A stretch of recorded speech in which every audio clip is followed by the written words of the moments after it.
Study. Myself Abhishek Kumar. I am going to start the next chapter of class 10, that is federalism. तो आज हम लोग पढ़ेंगे chapter 2 federalism. ठीक है, तो चलिए समझना स्टार्ट करते हैं। इससे पहले कि हम लोग फेडरलिज्म समझेंगे, उससे पहले थोड़ा बहुत कुछ बेसिक जो फर्स्ट चैप्टर में पढ़े थे उससे रिलेटेड ही ये चैप्टर है। और फेडरलिज्म के बारे में पहले भी आपको मैं कुछ बता चुका हूँ। तो बेसिक सबसे पहले हम लोग जानते हैं पावर जो है वो शेयर किया जाता है दो फॉर्म, एक हॉरिजॉन्टल फॉर्म में, एक वर्टिकल मेथड से। ठीक है, एक हॉरिजॉन्टल में क्या होता है, तीन जो लेजिस्लेटिव, एग्जीक्यूटिव एंड जुडिशरी होते हैं उनके पास पावर जो है वो शेयर किया जाता है। एक है आपका लेजिस्लेटिव, एक एग्जीक्यूटिव, एक जुडिशरी। तो ये लेजिस्लेटिव का काम क्या होता है, जितने भी जो नेता मंत्री जो होते हैं, एमपीज़, एमएलएज, ये सारे लेजिस्लेटिव के अंडर में आते हैं। जो रूल बनाते हैं, लॉज को बनाते हैं या उसमें अमेंडमेंट करते हैं अगर किसी तरह का ज़रूरत हो अमेंडमेंट करने का तो। ठीक है, फर्स्ट आपका क्लियर होगा। नेक्स्ट है एग्जीक्यूटिव। ये जो लॉज बनाया गया, लॉज जो इनके द्वारा बनाया गया उसको इम्प्लीमेंट करने का काम जो है एग्जीक्यूटिव करते हैं। पूरा इम्प्लीमेंट करना, पूरा देश में वो इम्प्लीमेंट करने का काम एग्जीक्यूटिव करते हैं। इसके अंडर में आईएएस, आईपीएस, पुलिस और ये सारे जो इम्प्लीमेंट करवाते हैं वो आते हैं। क्लियर है यहाँ तक। नेक्स्ट है आपका जुडिशरी। ठीक है, ये जुडिशरी क्या करते हैं, जुडिशरी के अंडर में सुप्रीम कोर्ट, कोर्ट्स और जितने भी कोर्ट्स होते हैं, डिस्ट्रिक्ट कोर्ट्स, ये सारे आते हैं। अगर इन दोनों जो लॉज इम्प्लीमेंट किया गया है लेजिस्लेटिव के द्वारा, अगर इसमें किसी भी तरह का प्रॉब्लम आता है तो उसको हैंडल करने के लिए जुडिशरी हैंडल करता है। या पब्लिक के बीच में किसी भी तरह का डिस्प्यूट हो या कुछ भी, अगर ये इम्प्लीमेंट करवाया गया है कोई लॉज, अगर उसमें प्रॉब्लम आती है तो उसको हैंडल करने के लिए जुडिशरी काम करता है। ये आपको क्लियर होगा। ये तो आपका हॉरिजॉन्टल मेथड हो गया। नेक्स्ट है आपका वर्टिकल मेथड। वर्टिकल मेथड में क्या होता है, पावर जो है वो शेयर किया जाता है तीन फॉर्म में। कैसे, एक सेंट्रल गवर्नमेंट के पास, एक स्टेट गवर्नमेंट के पास, एक लोकल गवर्नमेंट या लोकल बॉडीज़ जो भी होते हैं उनके पास। ठीक है, इसका हम लोग ब्रीफ डिस्क्रिप्शन इस चैप्टर में पढ़ेंगे। तो जिस किसी देश में पावर जो है इस फॉर्म में शेयर होता है, मीन्स सेंट्रल के बाद स्टेट में, स्टेट के पास कुछ पावर होता है, स्टेट के बाद फिर लोकल गवर्नमेंट, तो वो आपका फेडरल सिस्टम या फेडरल फॉर्म ऑफ गवर्नमेंट बोलते हैं उसको। क्लियर होगा यहाँ तक। तो चलिए समझना स्टार्ट करते हैं। जैसा कि बेल्जियम और श्रीलंका में पढ़े थे, क्या हुआ था बेल्जियम के केस में power shared from central government to regional government, power was shifted from central government to regional government. क्या था बेल्जियम के केस में, पावर जो था, जब डिस्प्यूट होना स्टार्ट हो गया, कॉन्फ्लिक्ट दोनों जितने भी कम्युनिटीज़ जो थे उनके बीच में अगर हो गया था, तो उस केस में पावर जो है सेंट्रल गवर्नमेंट से शिफ्ट कर दिया गया था रीजनल गवर्नमेंट से। आप समझिए ये रीजनल गवर्नमेंट क्या है, सेंट्रल गवर्नमेंट के बाद जितने भी स्टेट गवर्नमेंट्स हैं, स्टेट गवर्नमेंट, लोकल गवर्नमेंट के पास पावर शेयर किया गया था। इस तरह से फॉर एग्जांपल सेंट्रल जो गवर्नमेंट है उसके पास कुछ पावर है, फॉर एग्जांपल जो नेशनल इंटरेस्ट को लेकर के या बाकी सारा हर एक डिसीजन को हैंडल करता था सेंट्रल पहले, तो इसको हर एक स्टेट को कुछ कुछ पावर जो है वो दे दिया गया। क्लियर है। अब स्टेट से भी कुछ पावर जो है लोकल बॉडीज़ या लोकल गवर्नमेंट के पास दे दिया गया। इस तरह से पावर जो है थोड़ा थोड़ा शेयर हो गया।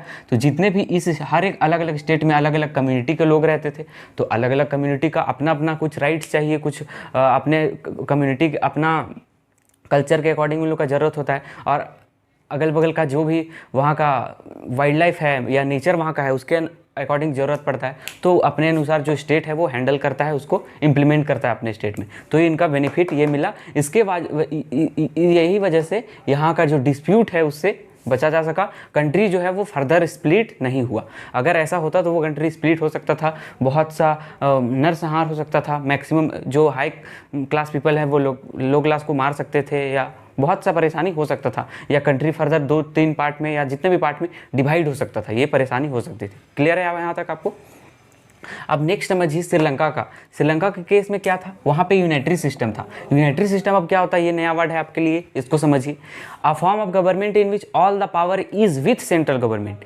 एक ऐसा गवर्नमेंटल सिस्टम जिसमें सारा पावर जो है वो सेंट्रल गवर्नमेंट के पास है। ठीक है, ये आपका सेंट्रल गवर्नमेंट है, इसमें बहुत से स्टेट्स हैं। ठीक है, बहुत सा स्टेट है, लेकिन सारा पावर जो है वो सेंट्रल में ही है। जो सेंटर बोलेगा वही सारा स्टेट्स को इम्प्लीमेंट करना है, सारा laws and rules and regulation. Clear है।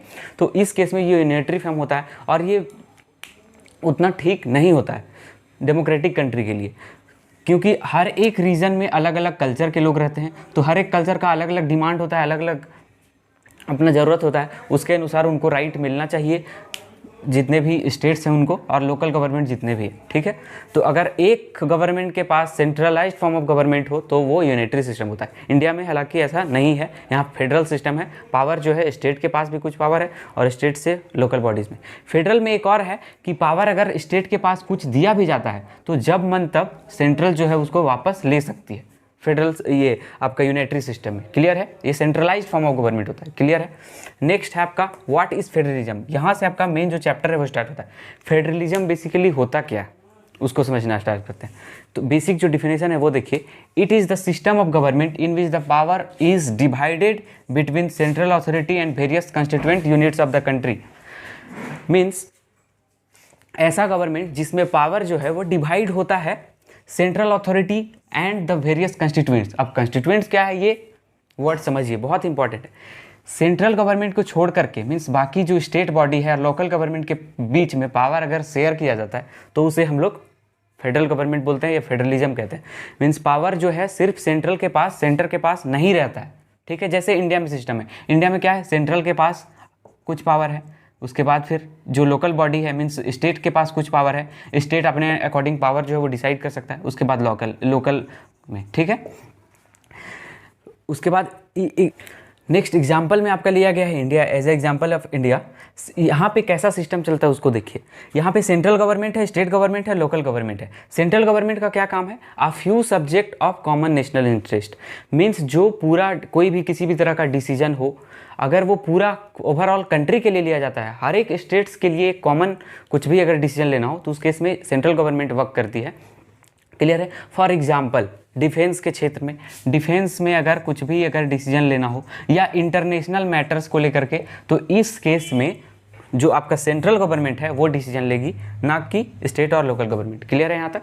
नेक्स्ट है आपका स्टेट गवर्नमेंट। स्टेट गवर्नमेंट क्या करता है, looks after much of the day to day administrating. Means local जितने भी वर्क होते हैं, जैसे फॉर एक स्टेट के लिए किसी भी चीज़ को लेकर के अगर चेंजेस लाना हो, एजुकेशन के फील्ड में, स्पोर्ट्स के क्षेत्र में, या किसी भी चीज़ को लेकर के अगर चेंजेस अगर उसमें करना हो, या कुछ भी बढ़ावा देना है, या फिर कुछ ऑफर या कुछ भी पब्लिक के लिए कुछ स्कीम निकालना हो, तो उस केस में स्टेट गवर्नमेंट के पास पावर होता है, वो अपना फंड से कुछ पावर होता है वो उसको इम्पोज कर सकती है पूरे स्टेट में। इसके लिए सेंट्रल गवर्नमेंट का कुछ भी दबाव स्टेट गवर्नमेंट पे नहीं होता है, क्लियर है।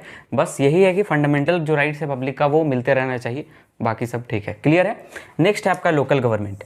लोकल गवर्नमेंट में क्या है, looks after the issues related sewage, small construction etcetera. Means local government ऐसा जो गली मोहल्ले में छोटा कुछ भी अगर काम हो तो उस केस में उसको हैंडल करने के लिए लोकल गवर्नमेंट जो है बनाया जाता है, जो कि शहर में भी होता है और गांव में भी होता है, ठीक है। हर एक तरफ जो छोटे मोटे इश्यूज जैसे सीवेज को लेकर के अगर कोई प्रॉब्लम है, कहीं पे भी अगर कोई बड़ा तालाब का निर्माण करना है, तो इस केस में ये छोटा मोटा जो है वो लोकल गवर्नमेंट हैंडल करती है उसको, क्लियर है। स्मॉल कंस्ट्रक्शन अगर कुछ भी है, अगर छोटा ब्रिज बनाना है या सड़क खराब हो गई तो उसको लेकर के बनाना हो उस केस में। तो यहाँ आई होप कि आपको ये क्लियर होगा। हम लोग ये बेसिक आउटलाइन था, एक फेडरलिज्म का बेसिक वीडियो था यहाँ पे, और नेक्स्ट वीडियो में हम लोग पढ़ेंगे फीचर्स ऑफ फेडरलिज्म। तो मिलते हैं हम लोग नेक्स्ट वीडियो में, तब तक के लिए धन्यवाद। Make sure to like, share and subscribe this channel. Thank you.